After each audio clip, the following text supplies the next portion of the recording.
Ampifaliana mandrakariva ry havana malala ny fotoana omeny tompo antsika toy izao a enontsika ny tenin'Andriamanitra, afantarantsika ny sitrapony ary izay tokony henantsika koa sakafom-panahintsika. Ho aminareo ny fahasoavana sy famindram-po ary ny fiadanana avy an'Andriamanitra ray sy Kristy Jesosy tompontsika. Amen.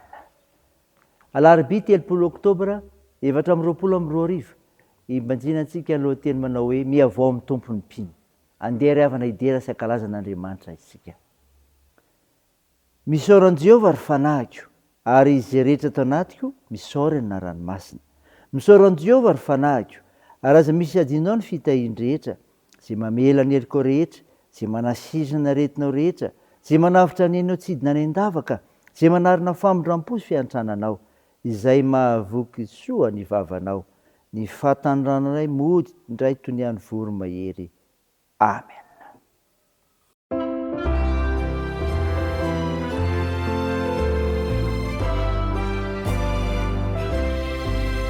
Taliavony fanahy lasa tena saisay fa Jesosy no mitahy ka tsy misy mampanay mandrosoa mandroso fa Jesosy tomposo Jesu kapiteny no mitahy ketsialo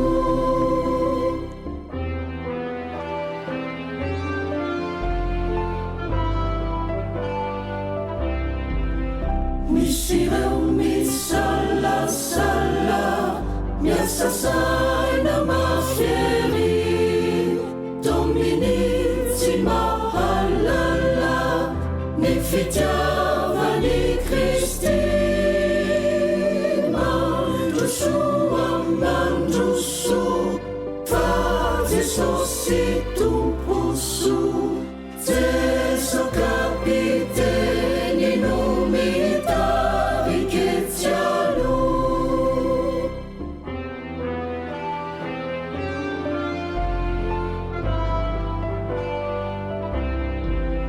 mino fotsiny izao apetrao aminy ny aiainao rehetra sy izay tsy zakanao mandrosoa mandroso fa Jesosy tomposo Jesu kapiteny no mitahy ketsialo mandrosoa mandroso fa Jesosy tomposo Jesu kapiteny no mitahy ketsialo.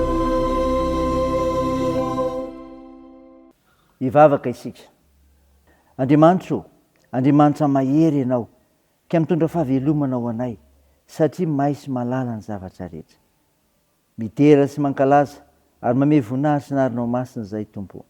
Ary dia mahatsiaro ny tenanay manoloana amin'ny fahamasinanao fa tsy tanteraka izahay, koa manatonao ampanetretena, mamindrafo aminay ary mamelà ny erikay no ny hafitra nentin'i Jesosy Kristy teo amin'ny asa ijaliana ho anay. Tompo, hamakisehan'ny mofinainy izay, dia tario amin'ny fananao masina mba hamantarana ny sitraponao, hiavaozanay ka hiasa mahery ty anatinay ny fananao masina azonay mandray izany. Aminaran'i Jesosy Kristy Tomponay, naovanay izany vavaka izany. Amen. Ry havana malala, ny mofinaina ho antsika amin'ity unité dia ho hitanao amin'ny epistely soratan'i Paoly ho an'ny Kolosianina. Kolosianina 3 ny 5 ka hatramin'ny 1:10. Mpivaky toy izao aminaran'i Jesosy. Koa vonoiny momba ny tenanareo izay ety an-tany dia fizangatsangana, fahalitoana, firehetam-po, fandrian-jatsy ary fieremana dia fanompo-tsampy izany. Fa izany zavatra izany no mahatonga ny fahatezean'Andriamanitra amin'ny zanaky ny tsy fahanarahana. Izany koa no nalehanareo fahiny fony mbola velona taminy ianareo. Fa ankehitriny esory koa izao rehetra izao dia fahatezerana, fiafinafonana, lolo-po, fitenenan-dratsy, teny mahamenatra avy amin'ny vavanareo, aza mifandainga ianareo fa efa narianareo ny toetra taloha mba amin'ny asany, ary efa notafianareo ny toetra vaovao izay avoazina ao amin'ny fahalalana tsara araka ny endrika izay nahary azy. Fa amin'izany dia tsy misy jetilisa sy jiosy na voafora sy tsy voafora na baribarianina sy skitianina na andevo na tsy andevo, fa Kristy ny zavatra rehetra sady amin'ny rehetra. Amen. Ray masino, manamasinana amin'ny fahamarinana, ny teninao ny fahamarinana. Amen. Ry havana malala, ho aminao ny fiadanana avy amin'ny Jesosy Kristy, ilay namonjy izao tontolo izao, namonjy ianao koa. Mofinaina ho antsika ny tery izay vakiana tamintsika teo raha nandrenesika dia ny Kolosiana 4:7-5 izay mitondra ny kristianina ahitondra tena tsara, ho mendrika ny filazantsara. Inona natao amin'izany? Hiala amin'ny ratsy fanao. Hiala amin'ny ratsy fanao. Koa vonono momba ny teninareo izay ao tantany, hoy ny 5. Paoly apôstôly rehefa nanambara izany ka nampianatra. Tarihan'i Paoly isika hiala amin'ny fomba fanaon'izao tontolo izao. Ireto avy ny tany-saina, fitsangatsangana, fahalitoana, firehetam-po, fandrin-dratsy ary fieremana dia fanompo-tsampy izany. Lalana efa naleha taloha izany ka tsy tokony hiverenina intsony, fa mazava dia mazava ny ambaran'ny soratra masina toy ny ambony miverina amin'ny lohany. Dia toy izany ny adala miverina amin'ny adalana. Amin'ny Eobolina 4:9-20 izany. Ny fikirizana amin'ny adalana ihany no mahatonga mifahatezen'Andriamanitra. Taominy isika izany ry havana.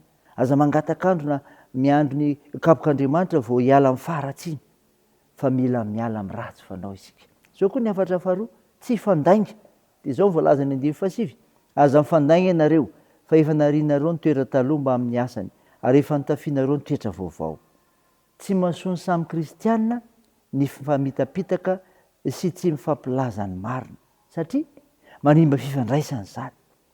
Manebatsemana ny fankatiavana, ary aleo malahelo toy izay ho mpandainga. Izany ravana voalaza ny Eobolina 8:12-20. Ilazanantsika koa ny hoe manoloana izay fitaoman'Andriamanitra antsika izany dia aoka tsy fandainga isika.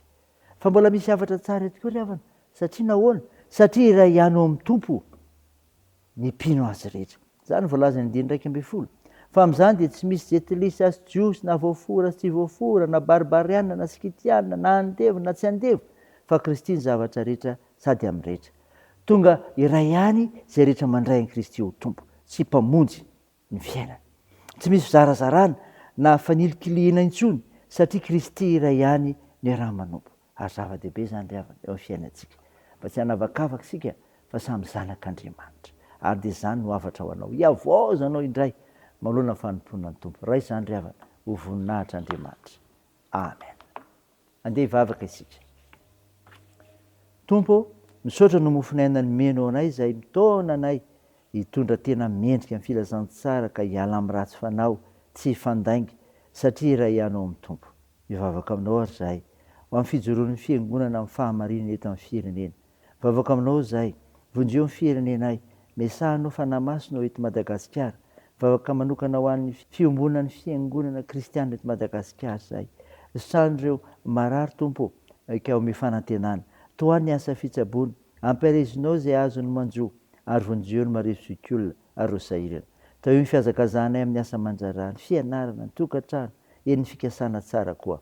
Mivavakay dia toy ny anaran'i Jesosy Kristy mpamonjy anay izay efa nampianatra anay koa ny vavaka manao hoe: Ranay ao izay ny an-danitra, ho masinina anie ny anaranao, ho tonga anie ny fanjakanao, atao anie ny sitraponao, ety an-tany ho tahaka ny any an-danitra. Meo ny anio izy sahaza ao anay, ary mamela ny elokay tahaka ny namelana izay meloka taminay, ary aza mitondra anay amin'ny fakapanahy, fa manafany amin'ny ratsy, fanao ny fanjakana sy ny hery, ary ny voninahitra mandrakizay. Amen. Raisa fotoana ry havana nitsodrana tolotra anao amin'ny anaran'i Jesosy Kristy. Andriamanitra ny fiadanana izay nitondra ny Jesosy tompontsika mpiandrona lehibe hiala amin'ny maty, mitondra ny fanekena mandrakizay, izany tanteraka anareo amin'ny tsara rehetra anao sitrapony, ka hiaso anatinareo izay kasitsahany eo masony, amin'ny alalan'i Jesosy Kristy mpamonjy antsika.